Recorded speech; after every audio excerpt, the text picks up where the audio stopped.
Allah Ta'ala, Allah jadikan dia dapat melaksanakan diwujudil aurat dengan adanya aurat wa adab alaiha, dan Allah dawamkan, Allah jadikan dia berkalan dawam atas aurat tersebut ma'dulil imdad, namun panjang sekali pertolongan Allah itu datang. Artinya orang bertarikat kok lama sekali.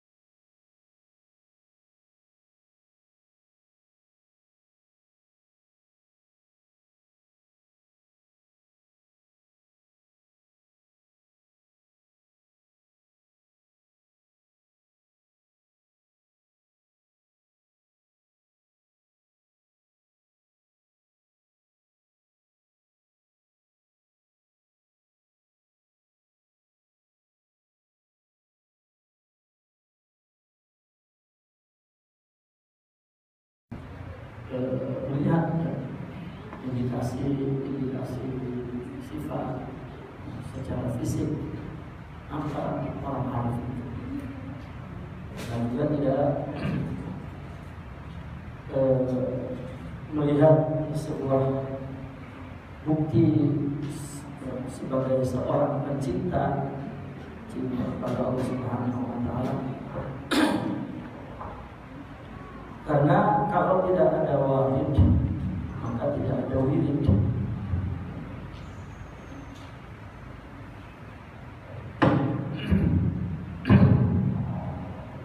Ada orang ya, secara konkretnya, ada orang mengikuti tarekat itu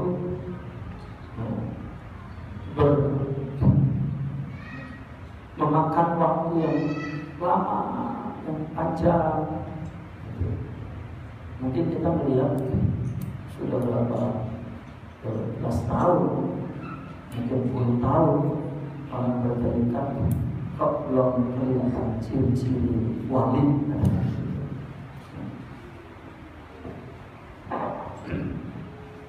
Apalagi kalau zaman sekarang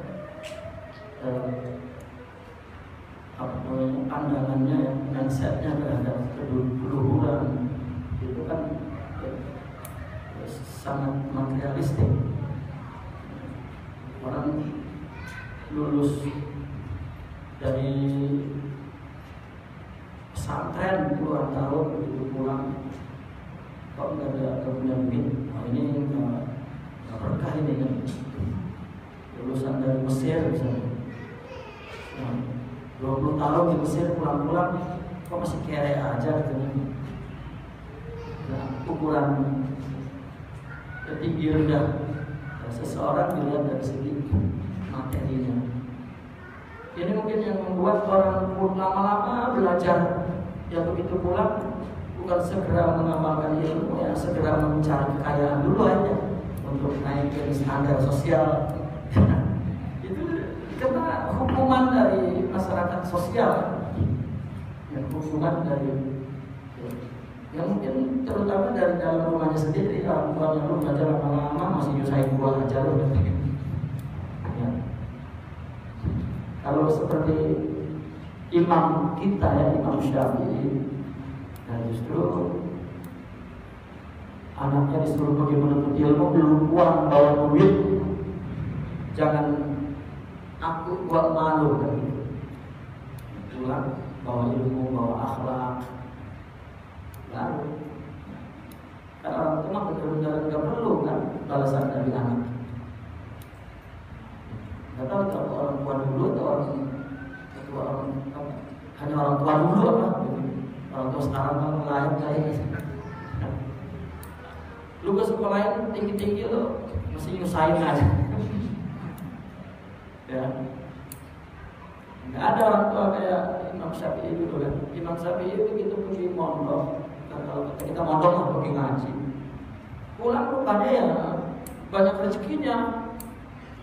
Ya katakan bawa rezeki sampai 1 ontak gitu. Jadi dia pulang harus sadar ketika sudah mendekati tanah halal, tanah haram, ya, ibunya di Mekah. Baru sadar kalau ibunya tidak akan menerima kalau dia datang bawa harta. Terpaksa dia bikin kemah di luar tanah haram itu. Ya, lalu dia mencari orang untuk menerima pemberian dari dia. Dibagi-bagi dulu hartanya. Setelah habis baru pulang. Nah itu masuk ke rumahnya, ketuk pintu. Ya. Ditanya, kamu bawa apa? Ya, saya bilang bawa ilmu, bawa silakan masuk. Kalau bawa harta, ditolak. Itu kalau ditanya lu bawa apa lu? Ya. Balik dari Kairo 20 tahun pulang bawa anak bini coba. Sampai 6 anak. Beranak di Kairo semua. Enggak ada duitnya. Enggak buru-buru dipakai sama masyarakat materialistik. Nah, adapun di hikmah ini orang mengikuti perjalanan menuju kepada Allah. Memang tergantung tingkat kejujurannya. Ada ungkapan at-tariq liman sadaq la liman sabaq. Perjalanan menuju kepada Allah itu keberhasilannya diukur dari kejujuran dia ingin segera, bukan ingin segera, ingin Allah. Bukan ukurannya lama, tetapi jika menatap melihat orang yang lama masih dalam tahapan menuntut di dalam tolak, ini kita tidak boleh kita rendahkan. Tidak boleh kita rendahkan. Pertama apa alasan? Kan di sini dikatakan, idza ra'aita 'abdan aqamahu Allah Ta'ala. Jika engkau melihat ada seorang hamba, ya, didudukan di dalam adanya aurat. Ya. Istilah aurat itu adalah mirip itu sesuatu yang disusun untuk dirinya. Susunan apa? Susunan ibadah, amal, zikir, doa yang dia lakukan semata-mata untuk Allah Subhanahu wa Ta'ala. Ya. Yang perlu kita pahami sebelum kita maknakan secara letterlek hikmah ini, karena hikmah ini kan di dalam bidang ilmu tasawuf, sehingga ada beberapa kalimat kata di dalam hikmah ini adalah terminologi, ya, tasawuf yang kita mesti selesaikan terminologi ini dulu. Itu ada kata al-awwal, jamak daripada wirid. Ya. Umumnya orang memahami wirid itu wirid. Semua wirid kita menyebutnya. Ya, wirid. Wirid itu bukan hanya doa. Wirid itu adalah segala sesuatu yang dia lakukan secara kontinu, berulang-ulang. Ini istilah ini hanya berada di dalam bidang tasawuf. Kata wirid di luar tasawuf mungkin punya makna yang berbeda, tapi wirid di dalam tasawuf amalan, baik sholat, puasa, selawat, yang disebut zikir lah, istighfar, atau termasuk fikir juga, renung, muhasabah, atau katakan wirid itu adalah kegiatan yang dilakukan di dalam proses berjalan menuju kepada Allah. Di dalam tarekat lah katakan itu wirid. Namun yang lebih perlu lagi kita pahami dari istilah wirid ini, semua itu dilakukan bukan untuk yang lain, tetapi hanya untuk Allah. Itu yang paling perlu penting kita ketahui. Bukan untuk surga, bukan untuk neraka, bukan untuk pahala, apalagi mengandung tujuan-tujuan lain seperti memat, tujuan nasihat, tujuan dagang, tujuan pengen terbang, pengen jalan di air, tempat dibacok, makan beling, makan paku, makan. Nggak ada itu wirid di situ, nggak ada. Tapi secara umum wirid yang dipahami oleh orang, ngemat perempuan aja udah diwiridin kan begitu. Nah itu udah apa penyelewengan istilah ya. Apabila kelihatannya dia berdoa, berpuasa, tahajud ya, atau ada kalau dalam bahasa Jawanya pati geni ya, oh itu wirid udah ya. Saya sendiri tidak tahu kapan penyelewengan dan penyimpangan itu. Cuman kita melihat bahwa orang melihat tasawuf sebagai tradisi ya. Apa yang dia lakukan ini tasawuf, bukan seperti itu. Tidak semua majelis zikir itu adalah majelis tasawuf. Tetapi bahwasanya zikir dibikin majelis secara berjamaah itu adalah ijtihad orang sufi. Ya orang fakih mana ada ijtihad sama-sama.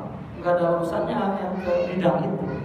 Orang tauhid, ahli mutakalimin mana ada ya, bab tentang zikir jamaah, kaidah zikir ya, karena tidak berbicara tentang masalah kerohanian. Tetapi orang sufi memang itu hasil ijtihadnya.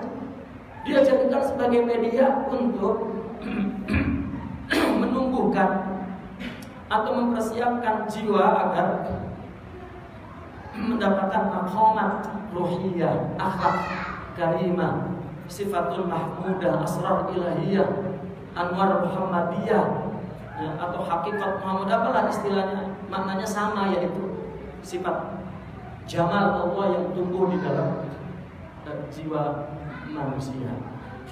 Kita sering mendengarkan orang sufi mengatakan ibadah itu bukan karena takut neraka dan untuk surga, bukan untuk pahala, bukan. Ini ibadah yang termasuk ke dalam makna wirid. Karena seorang murabbi menggunakan syariat ini dijadikan satu-satunya media untuk mendapatkan hakikat, untuk mendapatkan akhlak. Oleh karena itu melakukannya jangan ada tujuan lain. Dengan istilah singkatnya, meringkasnya mereka, kamu ibadah ini ingin mendapatkan Allah, itu saja. Gak boleh ada embel-embel lain. Para ulama sufi mengatakan orang apabila melakukan ibadah, dia bertujuan untuk at-taqarrub ila Allah, ini juga termasuk min daqaiqir riya. Orang beribadah, dia tujuan apa? Ingin mendekatkan diri kepada Allah. Ini masih di luar wirid, di luar konteks proses tarekat tarbiyah sufiyah. Itu masih terjebak ke dalam riya yang sangat halus. Murni lillah, murni fi muraqabatillah. Itu sebab ihsan, tasawuf itu kan dalilnya ihsan. Ta'budullah ka'annaka tara, ibadah itu mesti syuhud, itu mesti memiliki hakikat. Berarti ini tasawuf adalah hakikat, syuhud. Kalau tidak, di dalam tasawuf itu sendiri, di dalam ihsan itu sendiri mengandung sistem untuk bagaimana mencapai hakikat. Fa in lam takun tara, jika kamu tidak memiliki syuhud, fa innahu yara, Allah yang mempunyai syuhud itu, maka lakukanlah ibadah yang disebut wirid akhirnya semata-mata pengawasannya ya adalah Tuhan saja. Pengawasan ini adalah merupakan satu tujuan ya. Dia bekerja, dia berbuat adalah Allah. Nah, apa yang dilakukannya ini termasuk ke dalam kategori wirid. Nah, jika seorang murabi sudah kumbar-kumbar doa dan faedahnya ini sudah keluar dari manhaj, ini udah munharif anil manhaj. Ini doa ini kalau diamalin, wah bahaya itu. Gelas dipegang bisa pecah. Ini udah keluar dari tarekat tasawuf. Ini sudah penyelewengan, penyimpangan, ya ini jual obat, ya sirkus, apalagi ya lama-lama ngedukun.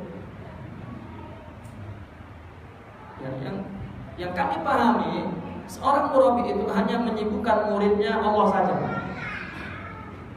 bukan selain Allah.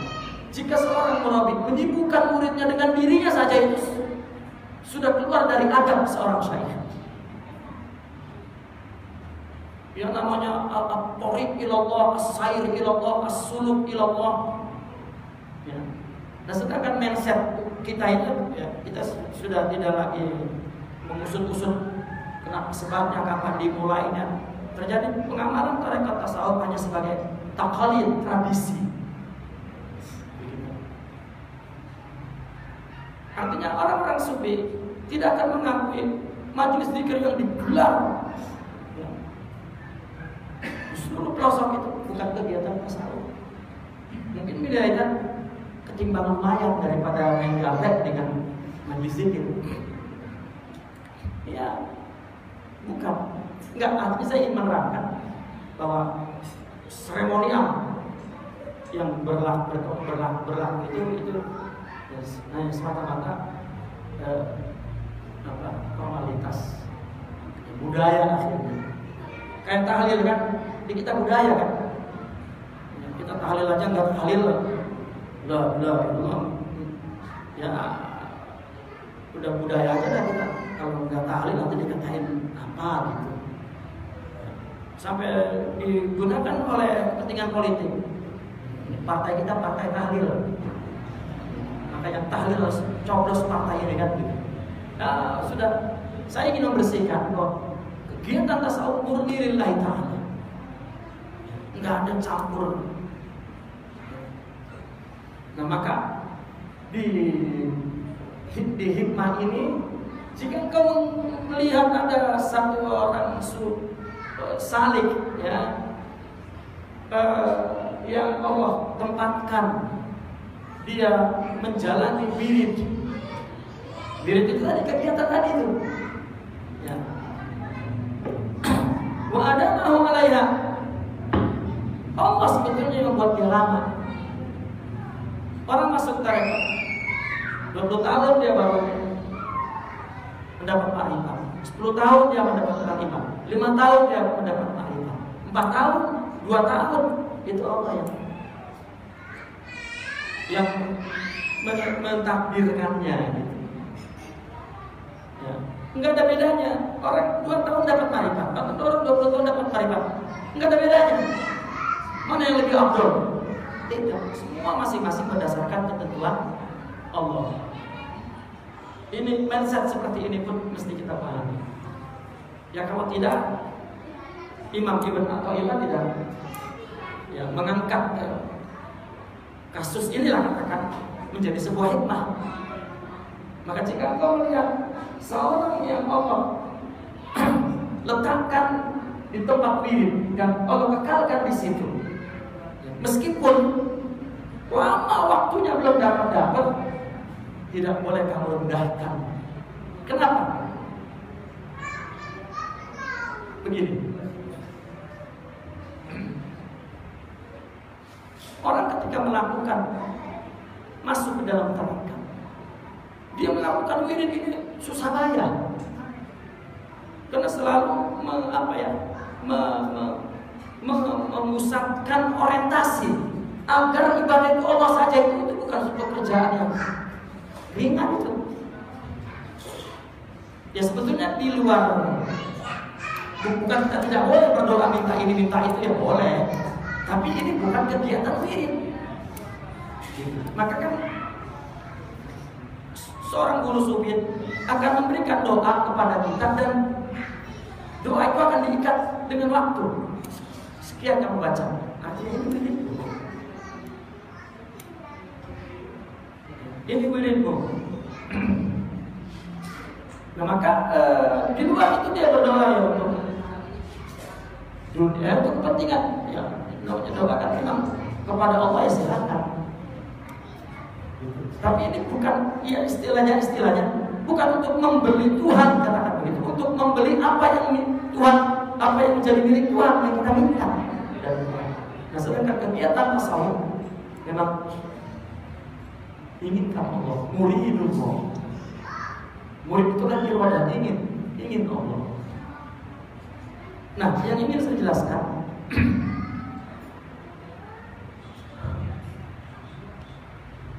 orang pada permulaan melakukan tarekat, ya. Allah yang meletakkan dia dalam wirid ini, itu bukan mudah ya. Dia susah payah itu.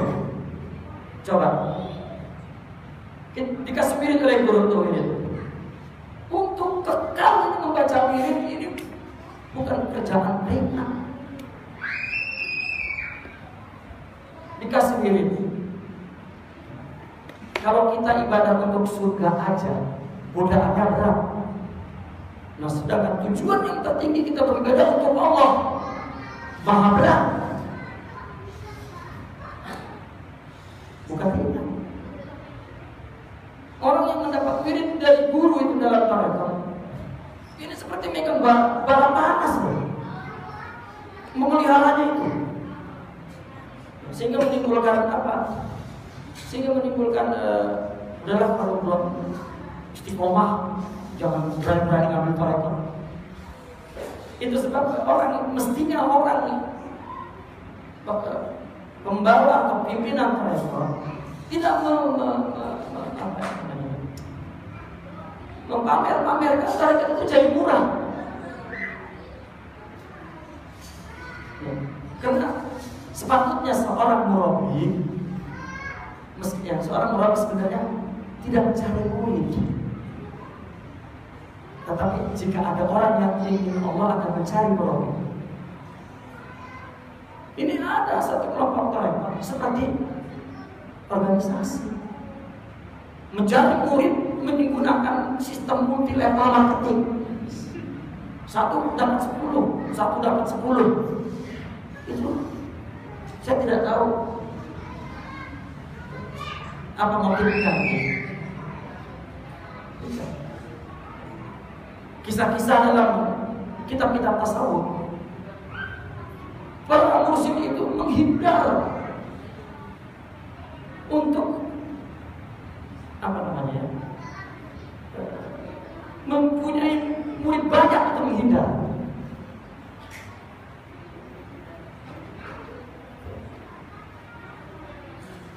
Nah sekarang tidak sedikit saya menjumpai orang datang minta tarekat. Saya tanya ngapain? Ini menjadi dukun. Bagus. Zikir dia itu kuat banget, tujuannya bukan untuk Allah.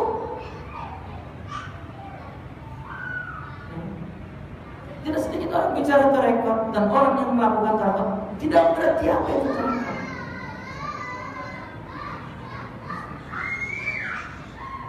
Nah ini yang perlu dipahami. Nah, orang begitu masuk tarekat, ya Pak, maka dia melakukan satu kegiatan yang dikatakan wirid. Yang tadi wirid itu sudah. Itu bukannya ringan berat.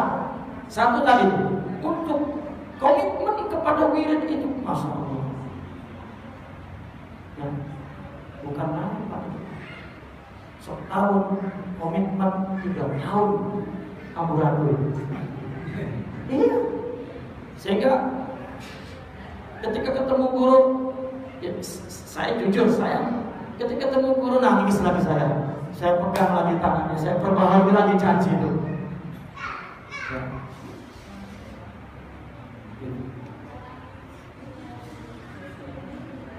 Kedua, sumpah pada guru itu bukan enteng, beratnya luar biasa. Begini.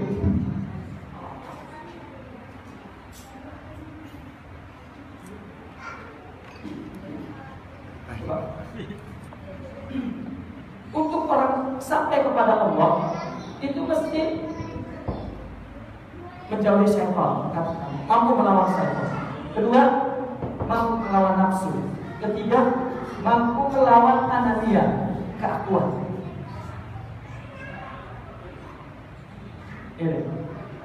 Ini siapa ini sudah ditinggalkan, anania pun ditanggalkan agar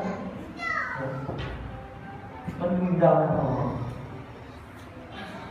Coba Nabi aja umur 5 tahun itu dicuci, dibelah perutnya, hada hafdun lisyaitan, dibuang oleh Jibril bagian untuk digoda syaitan itu dibuang.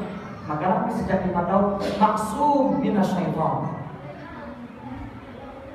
Yang kedua, indal bisa. Ketika Nabi diangkat menjadi Rasul, dia tasabbat fu'aduhu wa yataqabbalul wahyu, agar hatinya mantap dan bisa menerima wahyu. Dibelek lagi untuk membuang hawa nafsu. Setelah itu Nabi dia katakan, "Wa ma yantiqu anil hawa in huwa illa wahyun yuha." Maksum dari nafsu. Karena yang melanggar syariat itu nafsu. Sedangkan Nabi membawa syariat, nafsunya dibuang dulu. Maka Nabi tidak pernah melanggar syariat, berarti tidak pernah berdosa secara syariat.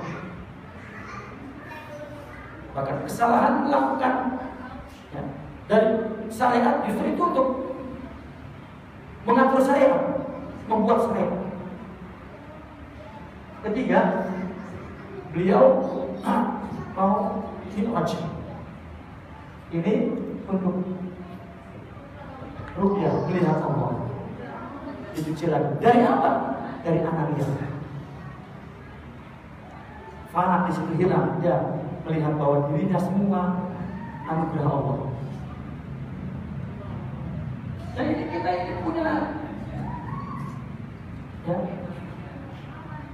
apa? Punya pekerjaan ibadah untuk ini. Wirid itu sebetulnya yang akan warid nanti. Setiap wirid katanya ada warid. Warid itu ini untuk menghapus ini warid. Nah maka wiridnya, ibadahnya ini mesti lillah, muraqabah, ikhlas. Tidak untuk apa-apa. Nanti datang warid yang Allah beri ini. Kamu mengalahkan setan, kamu bersih dari nafsu, dan kamu pun hilang diri. Anania. Nah, ini setan kita itu untuk operasi setan apa? Zikir. Operasi nafsu, mujahadah. Operasi anania, sufra. Kenapa kita mesti punya guru? Agar kita tidak takabur, agar hilang diri kita.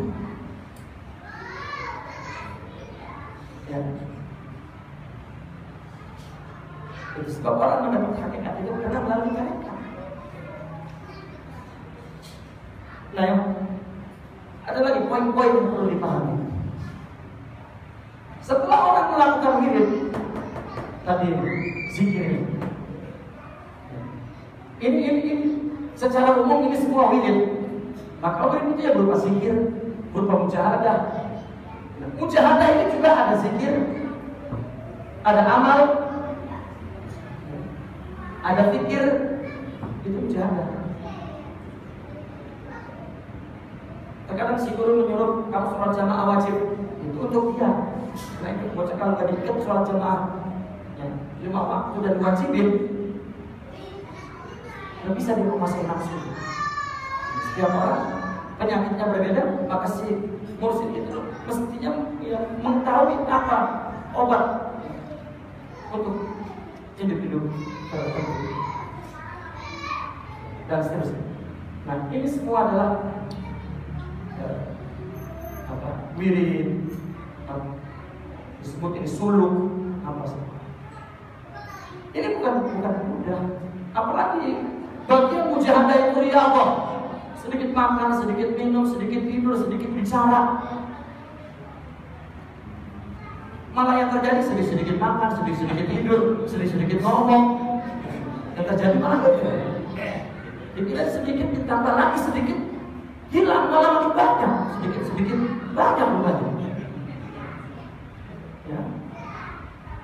Itu bukan mudah, susah dan hal berat. Subah itu langsung berhadapan dengan anania kita. Sehingga slogannya murid itu seperti tanah liat, mau diapain ya, mau dibikin kebok, mau dibikin gambar ini udah pasti. Ini jika orang membaca redaksi ini penjelasan ini, penghambaan, perbudakan, ini otak realistis, bukan. Ada kaidahnya, ada adabnya, ada etika. Seorang masuk tarekat berarti kan dia ingin. Makanya tasawuf itu dikatakan tasawuf wasidut tawajjuh. Tasawuf itu adalah bagaimana membetulkan, meluruskan orientasi hidup dan ibadah ini lillah. Berapa kualitas sidut tawajjuh, setinggi itu juga kualitas tasawuf. Sidik. Nah, orang sampai di dalam tarekat lama, ini proses ini kan bukan main, berat. Ini seorang murid akan merasa dalam pikirannya, saya langsung jatuh bangun, ya, saya lakukan benar. Perasaan kita pada saat itu, kita yang melakukannya. Begitu dia udah makrifat, udah menyaksikan bahwa semua itu adalah Allah, maka dia baru menyadari bahwa dulu terima kasih ya. Dulu juga itu saya mulai dari titik nol masuk ke tarekat sampai berhasil, ternyata ini pemeliharaan Allah. Kalau nggak dipelihara oleh Allah, nggak berhenti orang bertarekat. Rasanya ini kita berusaha. Tahunya nanti begitu sudah makrifat Allah. Saya membayangkannya makanya begini, saya sering membuat ukuran. Saya waktu muda dulu, kalau naik motor itu udah kayak iblis. Kalau mau nyandakin mobil itu, mau balap mobil, saya nyari yang meliputi tikungan patah. Ini mobil nanti begitu tuh. Spekulasinya kan di sana kedua nggak ada mobil. Kalau ada mobilnya mati kan gitu. Kalau cuma nyandakin di jalan lurus kecil. Iya, tapi kalau udah begitu, sampai saya masuk ke antara truk kan ada gandengannya, tengah-tengah itu kosong. Begitu mobil truk lagi, saya masuk ke antara. Dulu mengaku itu saya hebat banget.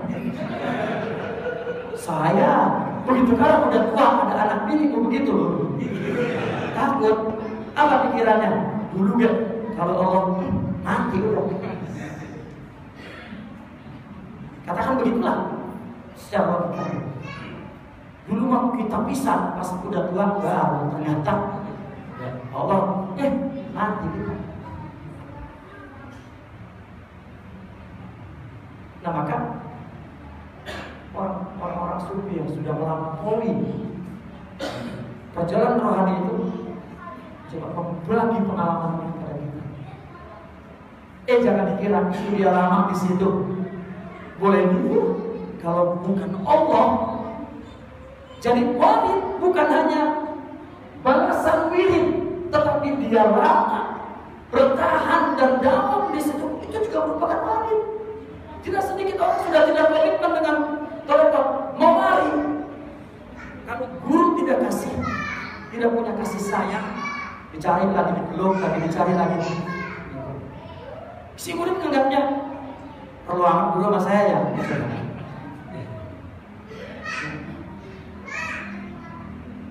Ya karena kebanyakan guru asal nyari murid mungkin nyari angkot, jadi curiganya udah begitu. Tidak untuk mereka. Orang tarekat nyari isinya mungkin, bukan amplopnya. Tidak untuk tarekat, lillah. Karena dia berdasarkan kasih sayang. Dia adalah bapak rohani. Udah jawabnya dicariin lagi. Murid jika tidak ada warid dari Allah untuk mengerti masalah mereka,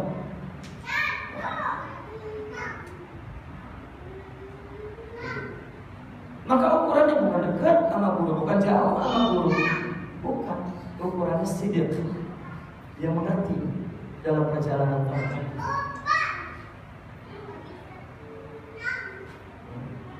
Maka disini kata, jika kau lihat seorang yang telah diletakkan oleh Allah di dalam adanya wirid dan Allah bekalkan di samping lama madarnya dapat anugerah rohaninya, jangan kamu hina apa yang telah dianugerahkan oleh Allah. Kenapa disebut dianugerahkan? Karena itu minal warid.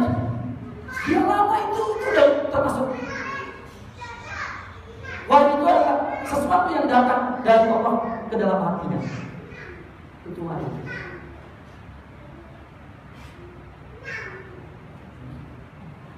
Orang suhud, orang ma'rifat itu bukan dari pikiran, bukan dari pengetahuan baca buku, bukan. Tetapi dari maqamat ruhiyah, sifat rohani yang Allah tumbuhkan di dalam dirinya. Itu mempunyai zauq, rasa batin, mempunyai nur, syuhud, cahaya yang melihat hakikat. Bukan hasil baca, bukan hasil zikir. Begini kok prosesnya Pak. Ini zikir mujahadah. Kita mengenal dalam marhalah tarekat itu ada tahalli dan tajalli. Ini tahalli zikir dan mujahadah. Itu tahalli. Tahalli itu menyiapkan tempat hati, disiapkan tempat hati, dibersihkan hati itu dengan zikir, setan, mujahadah, nafsu. Nah, kemudian Allah akan mengerahkan sifat rohani, akhlak karimah, maqamat ruhiyah. Ini namanya hakikat. Ya.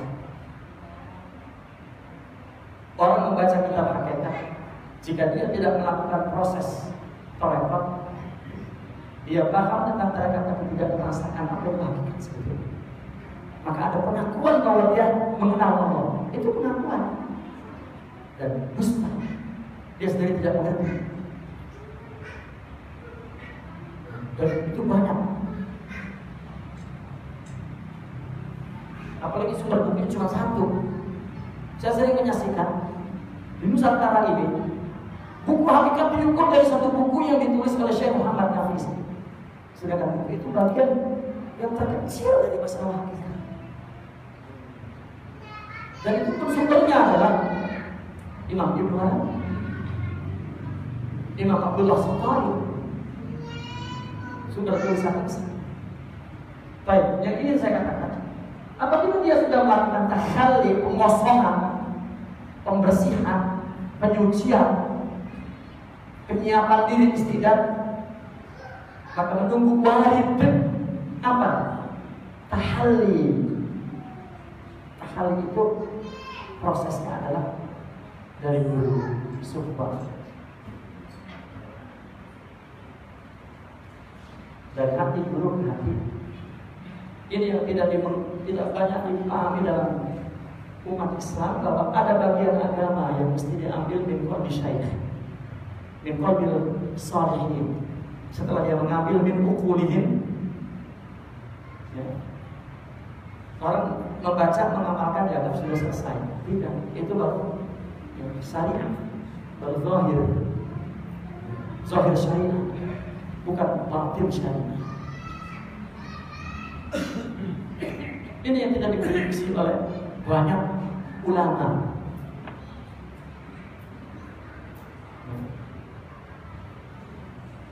Apabila sudah tahlil baru, dia sebagai majna, sebagai mazhar, ya, Allah Subhanahu wa Ta'ala.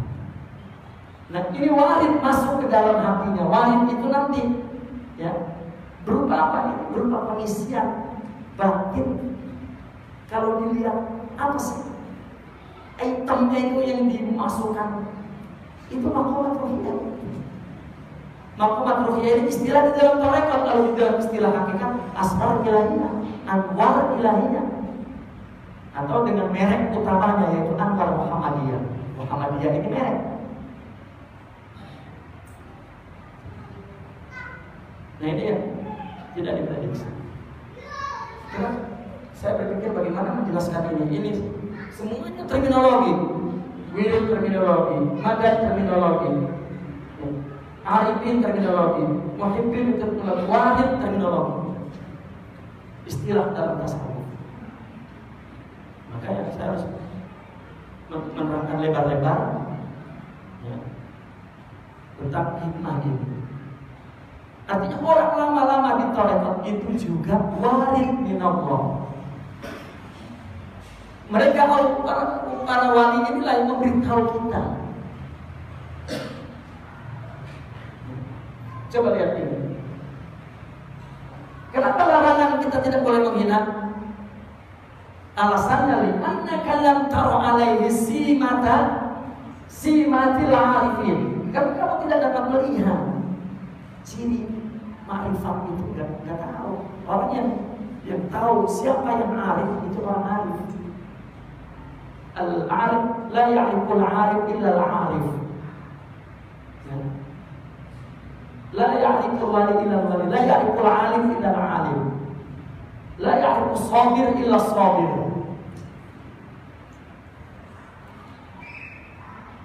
Wala bahjata, dan tidak juga engkau melihat indikasi seorang mu'min. Kalau waridun, ini pernyataan. Karena kalau tidak ada warid, maka nawirdun. Kalau tidak, Allah berikan kekuatan di hatinya untuk tetap berada di dalam tarekat, tidak terjadi. Jadi dan ini juga merupakan nasihat bagi orang yang di dalam tarekat. Lama banget belum dapat apa-apa. Sudah dapat sebetulnya apa? Iltizam kepada tarekat itu bukan suatu yang ringan.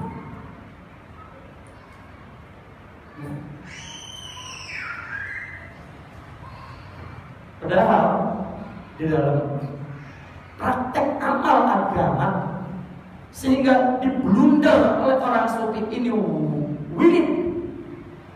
Ini sesuatu yang paling berharga dari ibadah seseorang itu, karena dia melakukan dari ajlillah, bukan untuk yang lain. Coba kita lihat satu gambaran tentang amal yang lillah itu betapa tingginya. Nabi pernah bersabda begini, kullu amal ibni Adam lahu. Setiap amal manusia itu balasannya sesuai amalnya. Dijelaskan dalam hadis, jika amalnya 1, tapi balasannya 10, bukan 1. Itu unik. Padahal kullu amal ibni Adam lahu, setiap amal manusia dibalas sesuai dengan amalnya, tetapi balasannya 1 amal 10. Lalu itu minimal, maksimalnya 700. Tiba-tiba ada wahyu datang kepada Nabi. Ya. Nabi terputus sebentar, kemudian nyambung lagi. Qala Allah illa siyam, kecuali puasa. Coba apa pernyataannya? Fa innahu li, puasa ini sifatku, milikku. Ya. Wa ana ajzi bihi. Kalau dalam makna syariat ulama, wa ana ajzi bihi itu saya yang memperlakukan udah berapa masih ke dalam kategori mahal. Padahal orang sufi memahaminya bukan itu. Wa ana ajli, seolah-olah ana jazahu. Balasannya saya, bukan apa yang saya miliki. Apa? Sifat. Inilah tahalli itu, maqamat wahiyah itu. Karena hanya puasa yang sebuah ibadah yang mempunyai ukuran ikhlas, muraqabah. Nah, puasa kan kita baru ngumpet makan, tapi kalau nggak ada Allah. Dan puasa itu dikatakan sifatun somadiyah, sifat yang bergantung kepada diri sendiri, sifat yang bertahan. Kenapa? Karena saum itu bukan fi'il dalam konteks tasawuf diukurnya. Saum itu tarak. Kan ada fi'il, ada tarak, ada berbuat, ada tidak berbuat. Puasa itu tidak berbuat. Apa? Tidak makan, tidak minum, tidak bicara buruk, tidak marah, tidak. Dan itu sifat Tuhan. Makanya puasa proses pembersihan nafsu itu lebih konkret dibanding ibadah yang lain.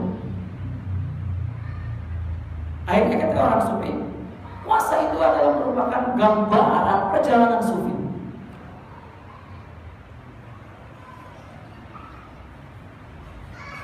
Ya, kan Imam Al-Ghazali mengatakan rukun Islam yang kelima itu semuanya tazkiyah, induk tarekat. Sebelum itu menjadi sebuah manifestasi hakikat. Memang bapak-bapak ibu, istilah ini zaman dulu gak ada. Di zaman Nabi gak ada istilah ini. Orang mungkin jika nggak dengar yang lemah atau katakanlah yang hanya pengetahuan agama itu nas, keterangan ini enggak ketemu hadisnya. Bukan. Ini testimoni orang yang mengamalkan Al-Quran dan hadis. Karena tasawuf itu tatbiqun amali lil kitab was sunnah. Jadi kalau bertahan lama orang masuk dalam main-main ini tidak bertahan. Tetapi tasawuf itu pemurah. Orang main-main itu datang. Orang macam pikir aja orang yang terjebak di dalam diambul dosanya. Apalagi tasawuf itu memang zikir sepenuhnya. Nah ini ya, hikmah yang tersebut. Kemudian kita sambung lagi.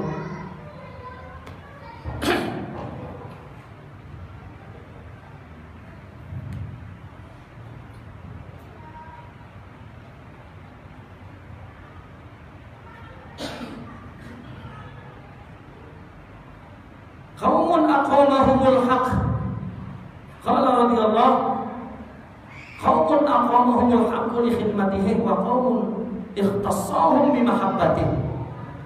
Kullan numiddu haula wa haula'i min ata'i rabbik wa ma kana ata'u rabbika mahdzura. Ini masih merupakan penjelasan juga tentang hikmah sebelumnya. Sebelumnya ada satu golongan yang Allah letakkan untuk khidmat kepada Allah. Khidmat ini maknanya taat secara zahir, ibadah, ahli ibadah, ya, ahli zuhud, ahli ubad, ahli ibadah, sehingga patut mendapat surga Allah. Mereka adalah ahli ibadah. Orang yang melakukan ibadah, muraqabahnya itu bukan Allah tetapi surga.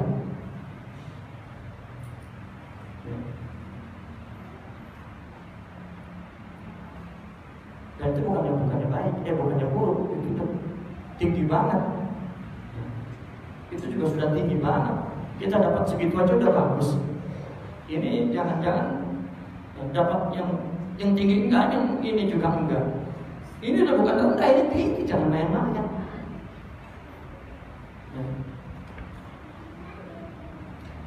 Wa qaumun ikhtassahum bi mahabbatihi. Ada satu golongan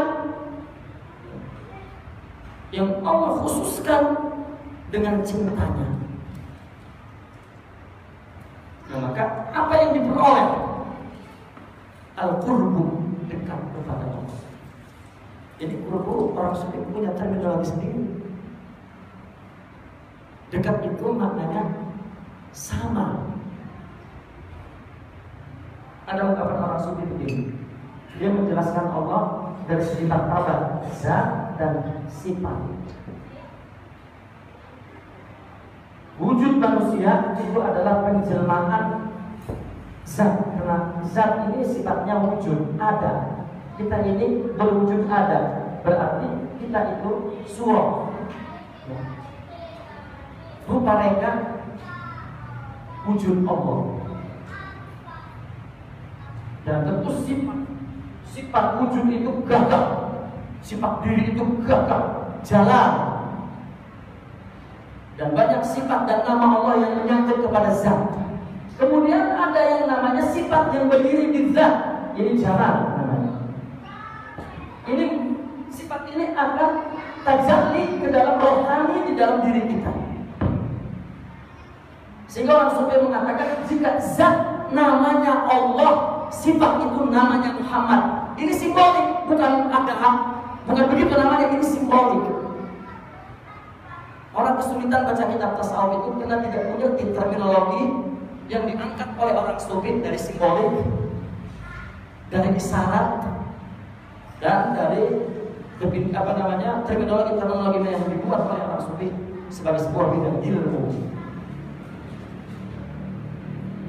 Nah, maka apabila seseorang sudah zatnya memang sudah sempurna, maka ketika bicara tentang insan kamil, kita ini sudah kamil, insan kamil secara kauniyah, semesta.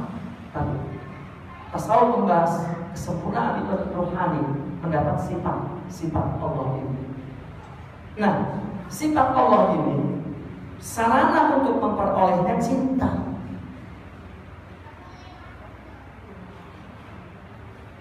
Untuk membahas lagi tentang apa itu cinta. Ya, karena ini bukan cinta yang dibahas oleh orang sufi, punya pembahasan cinta yang kita cukupkan dua hikmah ini, tapi saya ingin jelaskan secara detail gitu supaya selesai. Ya, memang kalau ngaji enak baca 5-7 hari cepat hatamnya.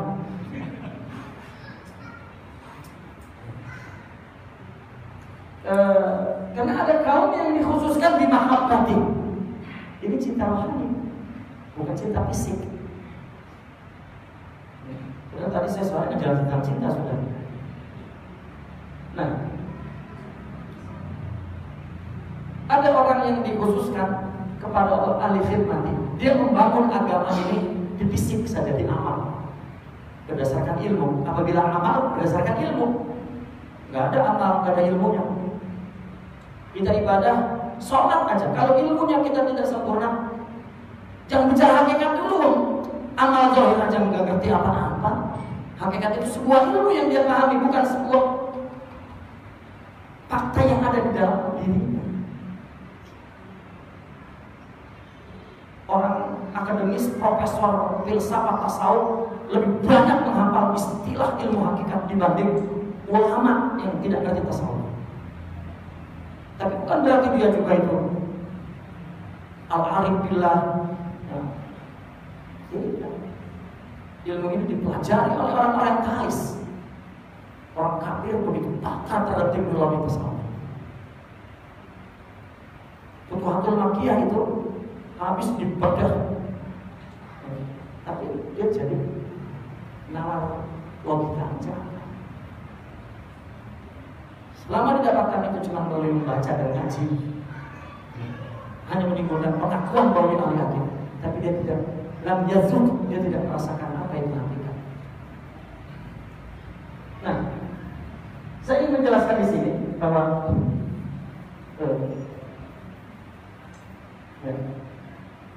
maka sifat rohani ini disebut jamal,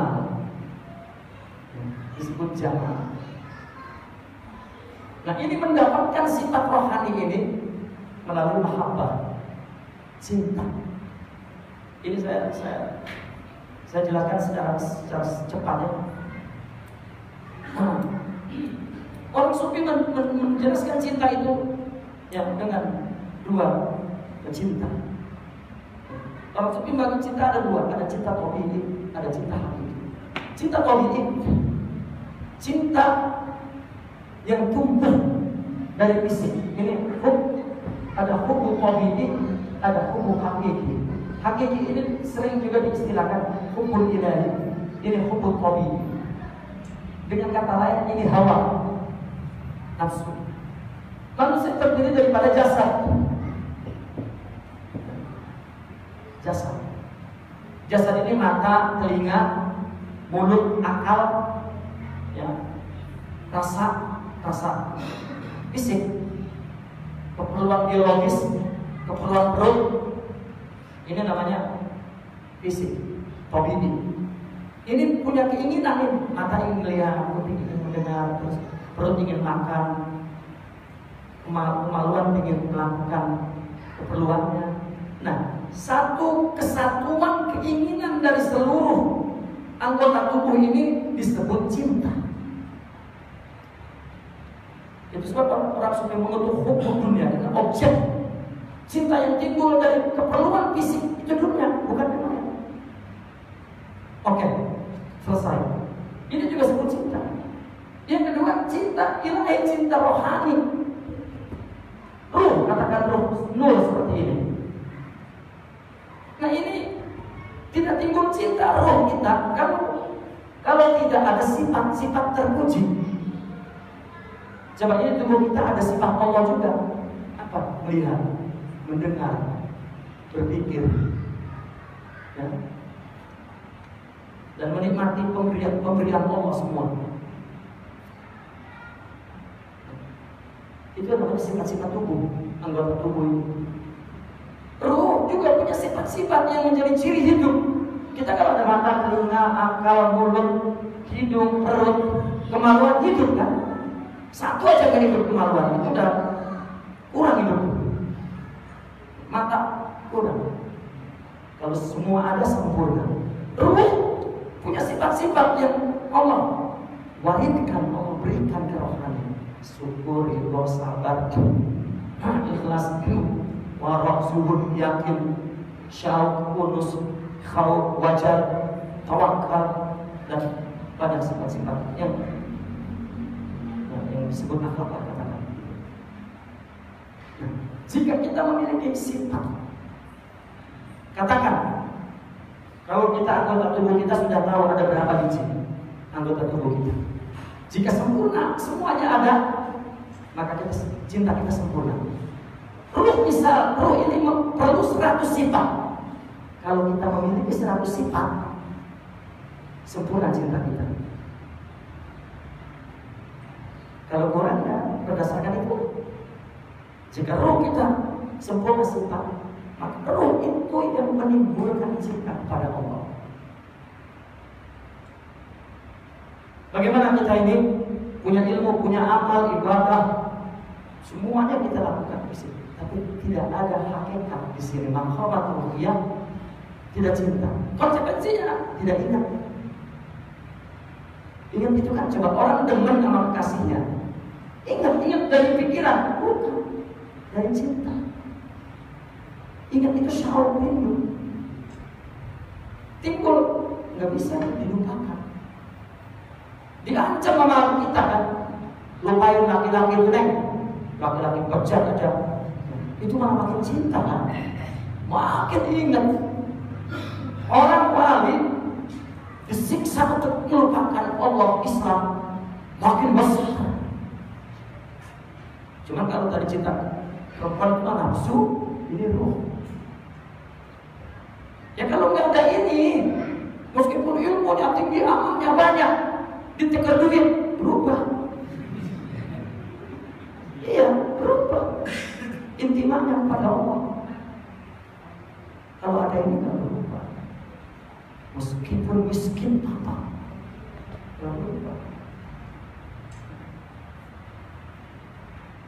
Meskipun diintimidasi nggak berubah. Kenapa? dia bersama Allah. Arti bersama Allah itu sifat-sifat jamal Allah menjadi sifat. Cinta itu timbul dari sifat-sifat itu. Rindu, ingat, merasa keagungan Allah begitu besar. Bahkan itu anugerah dari Allah yang paling besar. Berarti orang apabila diberi oleh Allah sifat-sifat, bebannya luar biasa. Allah dulu mau memberikannya kepada gunung, gunung gak mampu menanggungnya. Kepada manusia mampu menanggungnya. Berarti kan itu apa yang Allah berikan itu beban. Makin agung pemberiannya, makin berat bebannya. Tidak ada yang paling agung melainkan Allah berikan dirinya, yaitu sifatnya. Ini bini kita tanya, lu demen nama gua, demen hartanya apa demen nama gua? Ya dua-duanya. Gitu kalau ditanya apa perempuan? Sebetulnya kalau dia bijaksana, abang karena udah nama kita semuanya dapat. Kan gitu. Ini pakai dua-duanya. Itu karena dia cerdas. Ya kalau perempuan itu cerdas, nggak apa-apa bang. Bang cuma beliin mobil aku gak apa-apa. Yang penting abang saya mah. Bahkan rumah udah tingkat dia. Mestinya begitu. Yang penting abang. Ini pakai dua-duanya. Sakitnya tidak cerdasnya. Nah orang suami itu cerdas. Aku ingin engkau ya Allah. Man wajadullah faqad wajada kulla syai'. Orang yang dapat Allah dapat semuanya orang dari Allah. Apa dapat Allah itu? Dapat sifat untuk rohani. Dan tasawuf itu stokis sifat Allah. Apa stokis? Agen tunggal sifat Allah. Dari situlah babnya. Apa yang dibahas dalam tasawuf kecuali itu? Kecuali Allah. Karena tasawuf itu hakikat dan itu hakikat. Pikir adalah apa? Sebagai action daripada amal itu.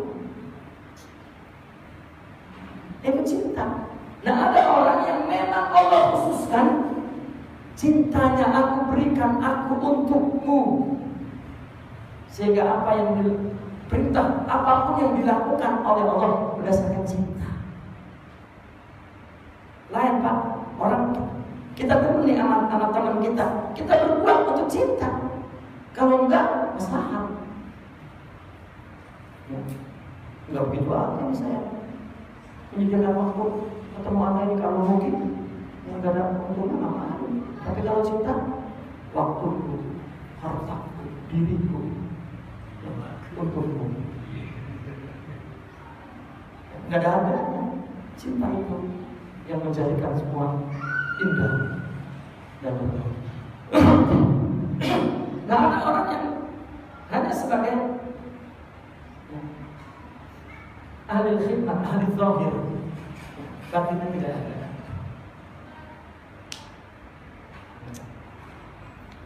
Maka orang seperti mengatakan thariquna mahabbah la amal.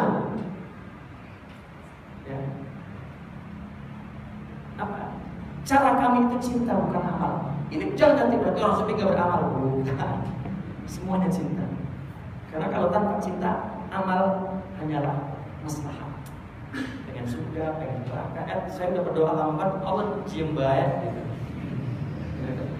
Orang Cibi itu cium baik Allah. Ya. Karena dia nggak mengerti Allah, dianggapnya dia yang menyuruh kita memberitahu, mendetek Allah. Ya Allah tahu nggak saya punya keperluan. Kapan keperluan Allah yang menakdirkan? Nah ini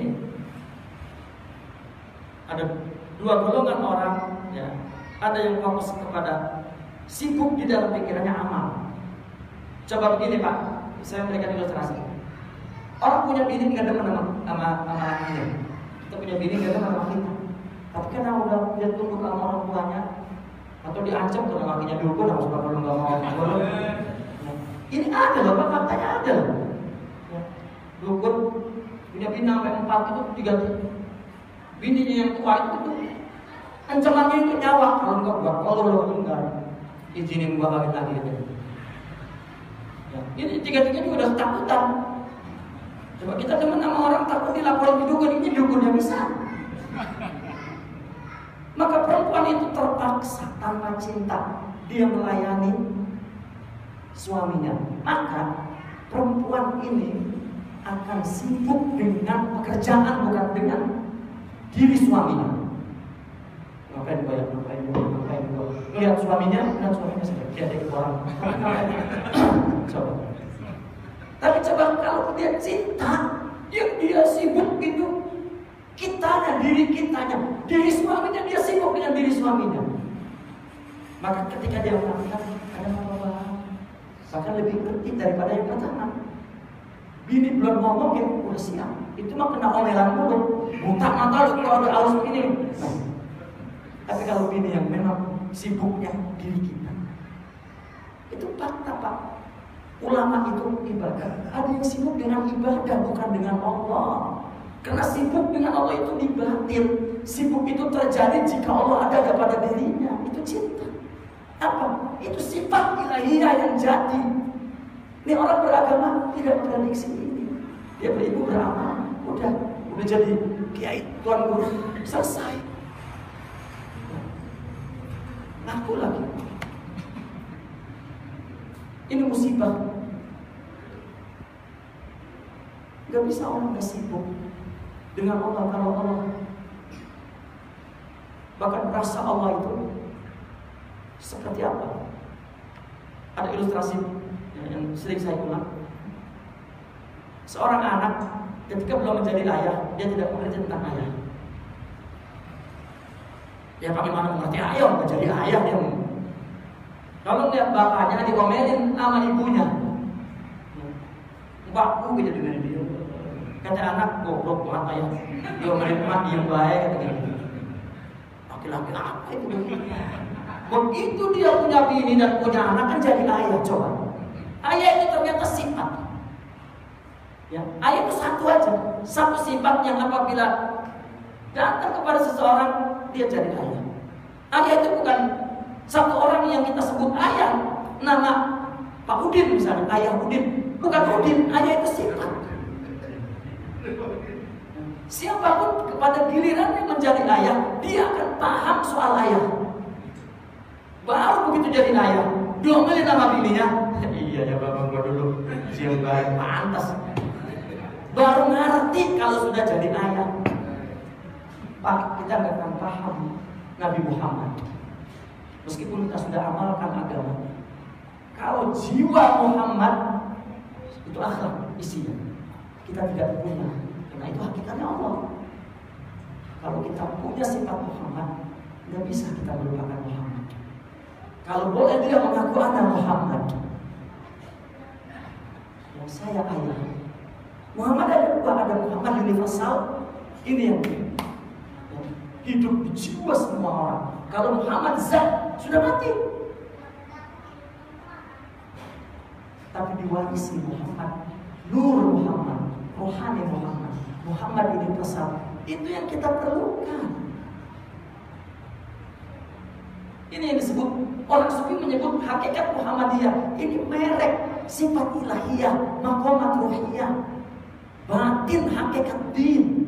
Ini yang mesti ada. Ini Pak yang tidak diprediksi oleh ulama soleh. Tidak sedikit ini, tidak peduli.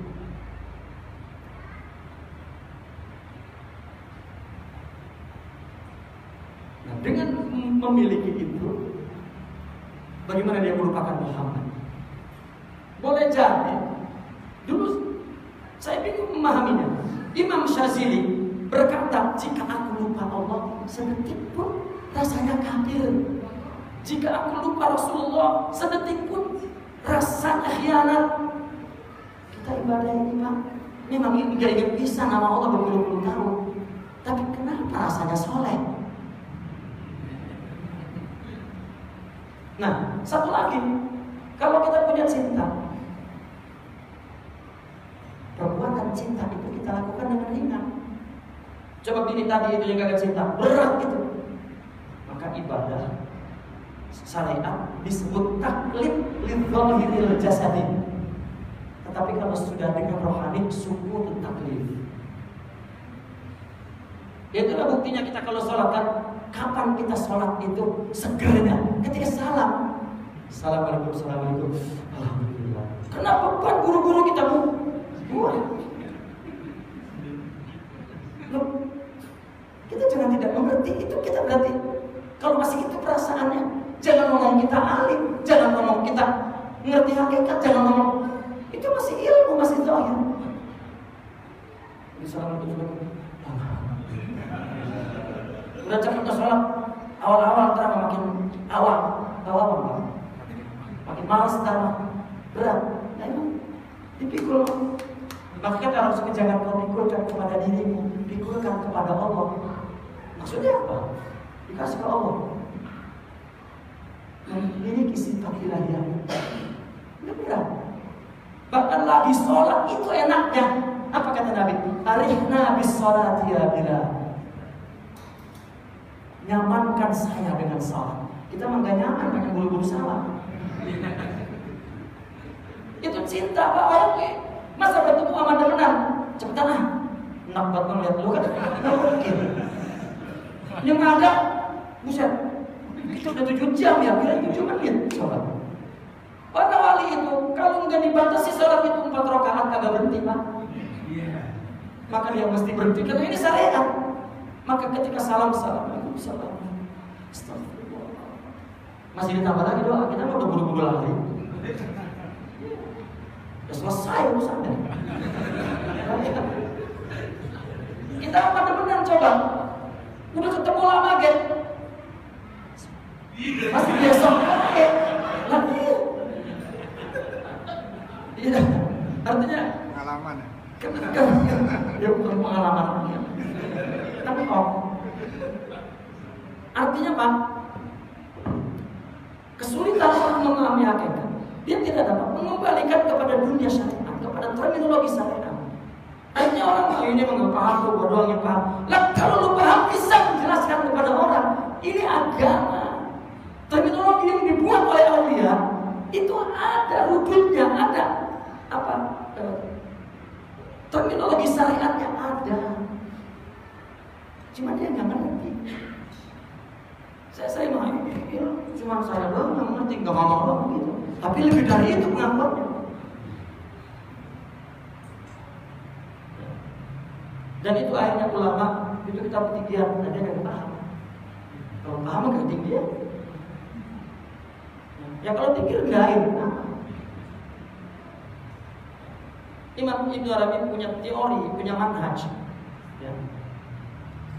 Rabbul batin ila zahir dalam istilah-istilah. Atau beliau membahas tentang ayat mutasyabihat, dia tidak mentakwilkan tetapi dikembalikan kepada ayat muhkam. Ada di muhkamnya perkara yang dijelaskan dengan redaksi mutasyabih. Jadi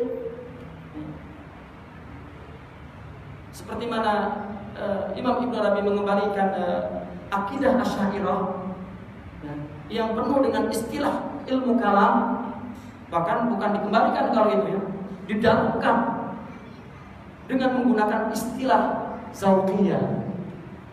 Ada penjelasan tentang akidah ilmu kalam tetapi sufiyah zauqiyah. Ini kalau diajukan kepada orang ahli kalam, teologi, nggak paham. Apa ini? Padahal yang dijelaskannya adalah bidang yang digeluti. Nah maka ini maksud yang dijelaskan bahwa ada 2 golongan. Tetapi kullan namudduha ulah.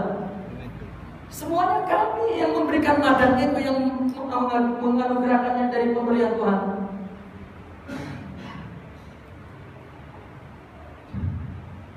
Kullan numidduha ulahi wa haula'i min atwa'i rabbik. Semuanya adalah anugerah Allah. Allah dudukan di sini soleh, Allah dudukan di sini muqarrabin, Allah dudukan di sini semuanya mulia. Wa ma kana atwa'u rabbik mahdzura.